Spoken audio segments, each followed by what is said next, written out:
నమస్తే. ఈరోజు నేను మీకు ఈ వీడియోలో పుదీనా రైస్ ఎలా చేయాలో చూపిస్తాను. ఎప్పుడు చేసేలా కాకుండా ఇలా ఒకసారి డిఫరెంట్‌గా పుదీనా రైస్ ట్రై చేయండి.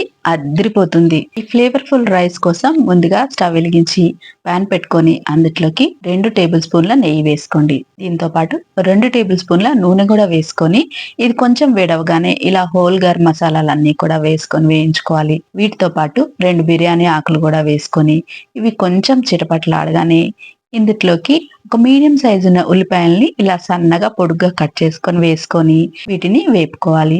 ఉల్లిపాయలు రంగు మారాల్సిన అవసరం లేదండి. ఇలా మెత్తబడితే సరిపోతుంది. ఇప్పుడు ఇందులోకి ఫ్రెష్ గా నూరుకున్న అల్లం వెల్లుల్లి పేస్ట్ 1.5 టీ స్పూను, అలాగే ఒక 5-6 పచ్చిమిర్చి కచ్చా పచ్చాగా దంచుకొని వేసుకొని వీటిలోని పచ్చి వాసన పోయేదాకా ఇలా వేపుకోవాలి. ఇది ఇలా వేగిపోయిన తర్వాత ఇందులోకి ఒక కప్పు పుదీనా వేసుకొని వేపుకోవాలి. ఇది ఒక కట్ట అండి పుదీనా. ఇలా పుదీనా వేసుకున్న తర్వాత దీంట్లోకి ఒక టేబుల్ స్పూన్ ధనియాల పొడి, అలాగే హాఫ్ టీ స్పూన్ జీలకర్ర పొడి కూడా వేసుకొని అది పచ్చి వాసన పోయేదాకా వేపుకొని అందులోకి ఎసరు పోసుకోవాలి. నేను ఇక్కడ చిట్టి ముత్యాల రైస్ తీసుకుంటున్నానండి.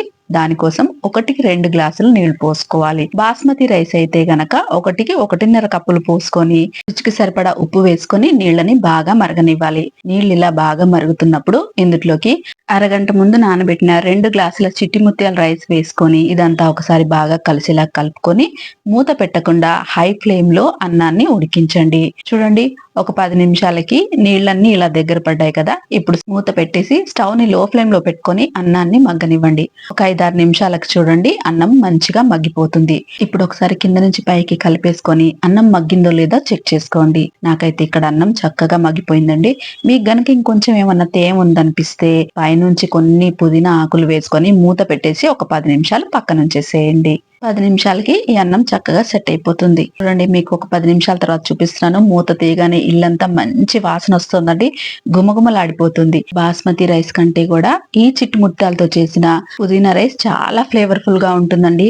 ఈ పుదీనా రైస్ లోకి నేను శనగపప్పు పప్పుచారు చేశానండి. కాంబినేషన్ అయితే అద్దరిపోయింది. పప్పుచారు లేదంటే చల్లని రైతా వీటితో పాటు ఒక ఆమ్లెట్ కూడా వేసుకున్నామంటే ఆహా అద్దరిపోతుంది. నేను చేసి చూపించిన ఈ పుదీనా రైస్ కనుక మీకు నచ్చితే లైక్ చేయండి, షేర్ చేయండి. మరో మంచి రెసిపీతో కలుసుకుందాం. నమస్తే.